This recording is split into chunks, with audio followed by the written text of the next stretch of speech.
Hello friends, कैसे हैं आप? आई होप आप सब अच्छे होंगे।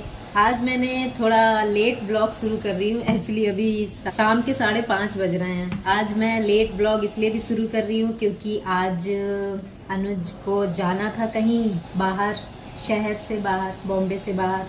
तो इसी वजह से उसी तैयारियों में लगी थी। कुछ ज़्यादा तैयारी तो नहीं थी वैसे, लेकिन फिर भी मैं ज़्यादा ब्लॉग कर नहीं पाई। इसी वजह से मैं अभी शाम को, आप सोच रहे हो मैं ये क्या कर रही हूँ, तो मैं अपने लिए बनाने जा रही हूँ। उनको आलू के पराठे बहुत पसंद है ना, तो मैंने उनके लिए आज सुबह आलू के पराठे बनाए थे। अभी अपने लिए बना रही हूँ। भूख लगाई है मुझे बहुत ज़ोर की। तो अनुज तो निकल गए हैं और अब घर पे मैं, जूजी, जैक अकेले हैं। अकेले नहीं है, मैं, जूजी, जैक है ना। और जूजी मुझे दूर से बैठे बैठे देख रही है कि मम्मा अपने आप को अकेला क्यों कह रही है, मैं हूँ ना मम्मा के साथ। हाँ ना मेरा शोना।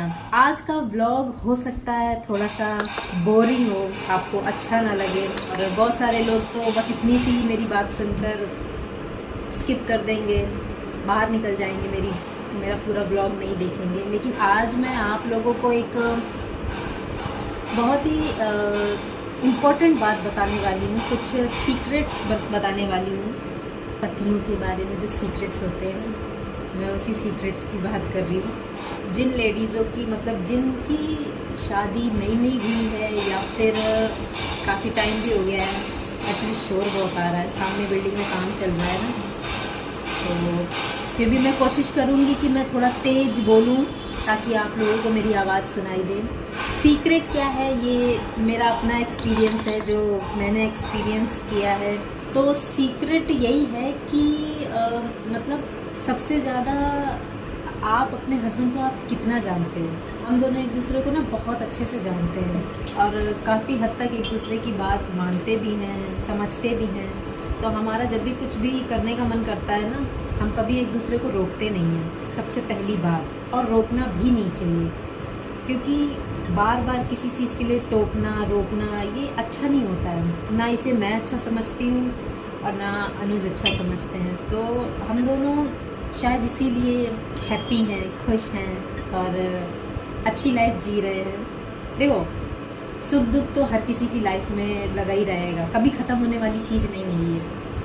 कभी सुख आएगा, कभी दुख आएगा। तो इसका मतलब ये थोड़ा नहीं है कि ज़िंदगी बदल जाएगी। ज़िंदगी तो आपकी वैसी की वैसी ही रहेगी, वैसी ही चलेगी। डेली का वही रूटीन होगा आपका, वही खाना बनाना, वही काम करना, घूमना फिरना, बातें करना, यही तो ज़िंदगी है। तो हम ना ज़िंदगी को बहुत खुल के और इन्जॉय में जीते हैं, खुशी खुशी, बिना किसी टेंशन के। कभी कभी होती है, हमें भी कभी कभी टेंशन होती है, लेकिन हम क्या है कि इग्नोर करते हैं, ज़्यादा उसे माइंड नहीं करते हैं।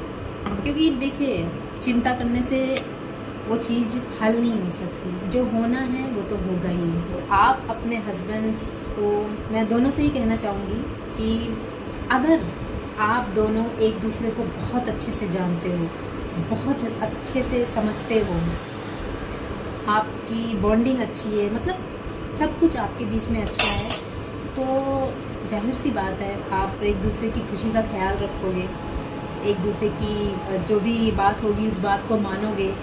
बस ऐसे ही होता है। आप ये एक चीज़ करके देखो, आपको खुद ही पता चलेगा। क्योंकि हमारी जो शादी थी ना, वो शादी को मैं क्या ही कहूँ, हमारी शादी किसी चमत्कार से कम नहीं थी। हाँ, वो मतलब एक तरह से हमारी शादी गॉड गिफ्ट समझ लो, भगवान का गिफ्ट था मेरे लिए, जो मैंने कभी नहीं सोचा था कि ऐसा कुछ मेरी लाइफ में होगा, और वो भी अचानक से होगा। ना मैं उन्हें जानती थी, ना वो मुझे जानते थे, ना हमने कभी एक दूसरे को देखा था, ना हमने कभी एक दूसरे से बात की थी। बस सडनली हुआ क्या था कि मैं फर्स्ट टाइम, जहाँ मैं रहती हूँ, मेरा जहाँ घर है, मायका जिसे कहते हैं, तो मैं उस शहर से ज़्यादा कभी बाहर गई नहीं। मतलब उसी शहर में घूमना फिरना जो भी कुछ था, शहर से बाहर मेरा जाना नहीं इतना कभी हुआ। लेकिन कहते हैं ना, जब आपकी किस्मत में कुछ होने वाला होता है ना, तो धीरे धीरे आपके कदम ना किस्मत आपको वहीं लेके जाती है। तो कुछ ऐसे ही हुआ था। वैसे ना मेरी शादी की स्टोरी ना बहुत इंटरेस्टिंग है। अभी तो मैं जितना आपको बता सकती हूँ बताऊँगी, क्योंकि मैं भूल नहीं सकती। मुझे अपनी शादी सबसे दुनिया का सबसे बड़ा गिफ्ट लगता है और सबसे यादगार पल लगता है। इसीलिए मैं झगड़े में ना, हम दोनों कभी भी ये एक दूसरे से गुस्से में नहीं कहते हैं कि तुमसे शादी करके हमारी ज़िंदगी बर्बाद हो गई है। ये शब्द झगड़े के वक्त हम दोनों के मुंह से बिल्कुल भी नहीं निकलते, क्योंकि वो भी जानते हैं और मैं भी जानती हूँ कि हमारी शादी कोई आम और नॉर्मल शादी बिल्कुल भी नहीं थी। बहुत ही रेयर शादी कह लो, इतिहास के पन्नों में लिखने वाली जैसी शादी कह लो। ना हम एक दूसरे को जानते थे, ना कभी देखा, ना कभी बात की। 1 महीने के अंदर, मतलब ये लगा लो कि मैं उनसे कहीं मिली, जनवरी में मिली और फरवरी में, जनवरी के एक तरह से लास्ट में मिली, मतलब 30-31 का महीना होता है ना, तो मैं 30-31 को मिली। उस वक्त मेरी उनसे कोई भी बातचीत नहीं हुई और ऐसा कुछ माइंड में था भी नहीं। मतलब एक होता है ना कि किसी को आपने देखा। एक्चुअली हम जिस जगह मिले थे ना, वो जगह ही ऐसी थी कि आपके दिमाग में ना, मतलब वैसे अगर आप जो भी सोचना चाहो, जो भी करना चाहो, जो भी आपके मन में चल रहा हो, वो आप कर सकते हो। लेकिन हम दोनों के साथ क्या था ना, हम दोनों के साथ कुछ अलग ही था। हम जिस जगह पे गए थे ना, वो जगह एक्चुअली आध्यात्मिक टाइप की थी। मतलब एक एनजीओ था, एक संस्था थी, तो हम वहाँ मिले थे। तो हम उस जगह पे जब थे तो हमारे माइंड में ऐसा कुछ भी नहीं था कि ऐसा कोई मिलेगा और हमें उसको देख के ऐसा फील होगा, फीलिंग आएगी। नथिंग। आप यकीन नहीं मानोगे, कुछ भी। और सच बताऊं तो वो मेरे सीनियर थे उस जगह पे। हाँ, वो मेरे सीनियर थे और मैं उनको सर कहती थी। लग रही है ना फिल्मी स्टोरी, ऐसे ही कुछ समझ लो। हमारी मैरिड लाइफ, मतलब मैरिड से पहले की जो छोटी सी जर्नी है, वो किसी फिल्म से कम नहीं है। तो मैं तो सर बोलती थी, क्योंकि वो हमें किसी चीज़ की ट्रेनिंग दी जा रही थी। बस मैं भी उस ट्रेनिंग का हिस्सा थी और वो ट्रेनिंग देने वाले थे। तो जब मैं उस जगह से वापस घर आ गई, वो वहीं पे थे, वो उसी जगह पर थे जहाँ पे हम मिले। जब मैं घर आ गई तो मुझे ना, रात में मैं जब सोई तो मुझे ना एक सपना आया। सपना सच बताऊं, मैंने कभी सोचा भी नहीं था और मेरे साथ ऐसा कभी हुआ भी नहीं। मुझे उन्हीं का सपना आया।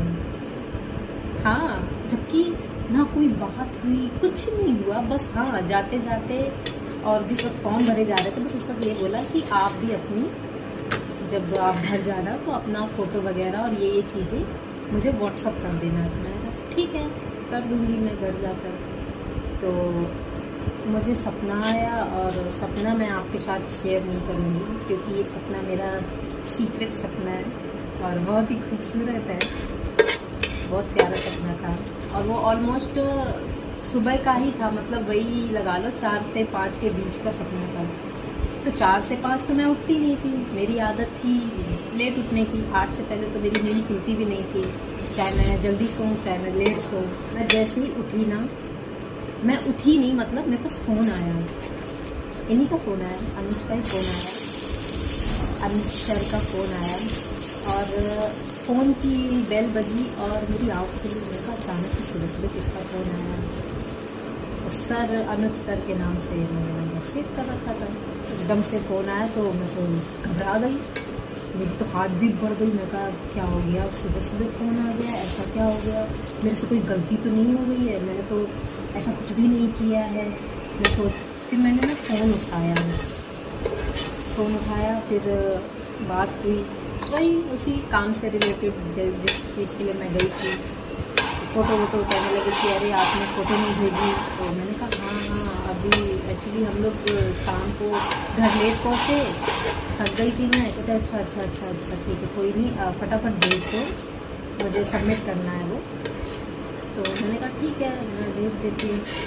लेकिन इतनी ही बात होते होते ऐसा लगा कि मैं नहीं हूँ। बात करते करते बस यही बात नहीं हुई, 2 बातें, और अचानक से ऐसा लगा ना कि मेरे साथ कुछ हुआ। क्योंकि उसके बाद जो मैंने बोला ना, वो मैंने नहीं बोला, क्योंकि मुझे आज तक इस बात पे यकीन नहीं है कि सच में ये मैंने बोला जो मैंने आज तक कभी किसी से नहीं बोला, वो उस इंसान से मैंने बोल दिया जिससे मैं कभी मिली नहीं, कभी बात नहीं की, सिर्फ एक दिन के लिए मिली, 2 दिन के लिए मिली। क्या आप मुझसे शादी करेंगे? मैं आपसे शादी करना चाहती हूँ। सन्नाटा छा गया, मेरे इधर भी सन्नाटा छा गया, उधर भी सन्नाटा छा गया। तो सब कुछ एकदम शांत सा हो गया, क्योंकि अचानक से कोई आपको जब ये बोले तो सोचने समझने का सब कुछ वो हो जाता है। काफ़ी देर बाद जवाब आता है, हाँ, क्या, क्यों, और तुम्हारी हिम्मत कैसे हुई ऐसा बोलने की? ये सब कुछ नहीं, सीधा उनके भी मुंह से हाँ निकला। आप सोच सकते हो? मुझे नहीं लगता कि ऐसा कभी किसी के साथ हुआ होगा, शायद नहीं हुआ होगा, फिल्मों में ही होता होगा, क्योंकि हमने फिल्मों में ही ऐसा देखा है। सीधा हाँ निकला। उसके बाद बातें लंबी हो गई, बहुत लंबी हो गई। उसके बाद क्या था कि मेरा जो पास्ट था, बीता हुआ कल, उसमें जो भी चीज़ें थी, जो भी कुछ था, A to Z मैंने सब खोल के रख दिया, सब बता दिया, एकदम खुली किताब बन गई मैं फ़ोन पे ही। उन्हें अच्छा लगा कि इतनी ऑनेस्ट ये सारी बातें उन्होंने मुझे फ़ोन पे नहीं बोली। सारी बातें उनको उस वक्त क्या फील हुआ, कैसी फीलिंग आई और क्या दिमाग में चल रहा था, ये सब उन्होंने मुझे शादी के बाद बताया। जब मैं शादी करके अपने घर आ गई तब बताया उन्होंने मुझे ये सारी बातें, क्योंकि ऐसी बातें चल रही थी उस दिन के बारे में। हम अक्सर कभी कभी कई बार काफ़ी बातें कर लेते हैं, बस फिर क्या था, फैमिली ड्रामा। और क्या, आपको क्या लगता है मेरी शादी एवं ही हो गई है? मेरी हाँ हुआ, फैमिली ड्रामा हुआ। वही मेरे यहाँ तो जात पात को, कास्ट को लेकर, और इनके यहाँ लड़की को कभी देखा नहीं, उसके घर वालों से कभी नहीं मिले, ऐसे कैसे करवा दें, ऐसा सब कुछ चलता रहा। पर फाइनली हम दोनों ने तो जिद पकड़ ली कि नहीं, शादी करनी है तो करनी है। आप लोग नहीं कराओगे तो हम मंदिर में जाके कर लेंगे, बस आप लोग आ जाना, आशीर्वाद देना, करेंगे आपके आशीर्वाद के साथ ही। ऐसा नहीं कि हम भाग गए और भाग के कर लेंगे। इन्होंने तो अपने घर में ये तक बोल दिया था कि अगर आप नहीं करवाओगे, आप शामिल नहीं होगे ना, तो घर की जो पार्किंग है ना, वहीं पे मंडप बनवा के वहीं पे शादी करूँगा। ये उनके शब्द थे। उन्होंने शादी के बाद ये सारी बातें मुझे बताई। फिर क्या था, धीरे धीरे सब मान गए। उन्होंने मेरे पापा से बात की, पापा ने भी कह दिया। फिर भी काफ़ी अड़चने आ रही थी। कुछ घर के ही मेंबर ऐसे होते हैं ना जो नहीं चाहते, अब वो भी ऐसा क्यों नहीं चाहते थे, इसके पीछे भी काफ़ी लंबी स्टोरी है जो शायद मैं कभी शेयर कर पाऊँ या ना कर पाऊँ। यूट्यूब पे तो वैसे मैंने बहुत कुछ शेयर कर रखा है फैमिली का, जो कुछ लोगों को बिल्कुल भी पसंद नहीं आएगा। लेकिन मैं सच बताऊँ, आप लोग ये लड़ाई झगड़े की जितनी भी मेरी वीडियो है ना, ये मैं नहीं करना चाहती थी। और एक बार तो मैंने करके ये सब खुद डिलीट कर दिया था, लेकिन मैं मजबूर हो गई थी ये सब करने के लिए। तो एनीवे, अभी मैंने जो भी आपको बातें बताई, ये बहुत ही अच्छी बातें थी मेरे लिए। बातें तो बहुत सारी हैं, पर किसी दिन मैं तो सोच रही किसी दिन लाइव आऊँ और मैं और अनुज दोनों साथ में मिलकर बैठें और आपके सवाल आए, आप हमसे पूछें हमारी लव स्टोरी के बारे में, हमारी शादी में क्या क्या हुआ उसके बारे में। मतलब आप पूछो, जब आप पूछोगे तो हमें भी अच्छा लगेगा बताने में, खुशी खुशी। तो उसके लिए आपको मुझे सपोर्ट करना होगा और मेरे चैनल पे कम से कम 1 लाख सब्सक्राइबर करवा दो, फॉलो करो मुझे, और मेरी वीडियो जितनी ज़्यादा हो सके शेयर करो, क्योंकि आपके सपोर्ट के बिना तो कुछ हो ही नहीं सकता। मैं सच बता रही हूँ, जब से मेरी फैमिली में ये सब हंगामे या ये सब ड्रामे शुरू हुए हैं ना, मेरे लिए मेरी अपनी फैमिली अब कुछ नहीं मायने रखती है। हाँ, क्योंकि जो जो हुआ है ना, वो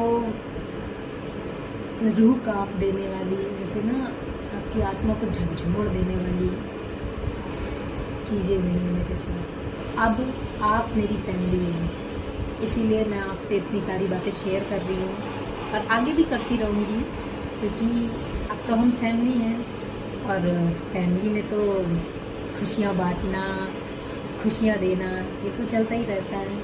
और फैमिली भी अच्छी होनी चाहिए और आप मेरी सबसे अच्छी फैमिली हो, मेरी यूट्यूब फैमिली हो।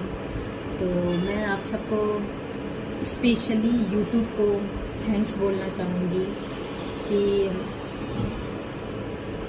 कम से कम यूट्यूब जैसा एक चैनल आया जिस पे हम सब अपना टैलेंट दिखा सकते हैं, अपने दिल की बात कर सकते हैं, मतलब एवरीथिंग जो भी आप करना चाहो सब कुछ कर सकते हो।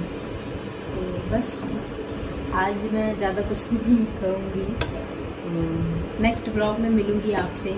अगर आपको मेरी बातें अच्छी लगी हों और अगर कुछ गलत लगा हो तो उसके लिए मैं आपसे सॉरी, माफ़ी चाहूँगी। और अगर कुछ अच्छा लगा हो तो लाइक करना, मैं समझ जाऊँगी कि आपको मेरी वीडियो अच्छी लगी हो। और कोशिश तो यही करूँगी कि आप कुछ गलत ना दिखाओ मैं अपनी यूट्यूब पे, अपने चैनल पे, लेकिन फिर भी अगर कुछ ऐसा आ जाए तो समझने की कोशिश करना और मुझे सपोर्ट करना कि मैं ऐसा क्यों कर रही हूँ। क्योंकि अब ज़माना इतना ख़राब है, इतना ख़राब है कि अगर आपके पास कोई सबूत नहीं है, कोई प्रूफ नहीं है ना, तो आप कुछ नहीं कर सकते हो। तो फिर मैं मिलती हूँ आपसे। चलिए, बाय बाय।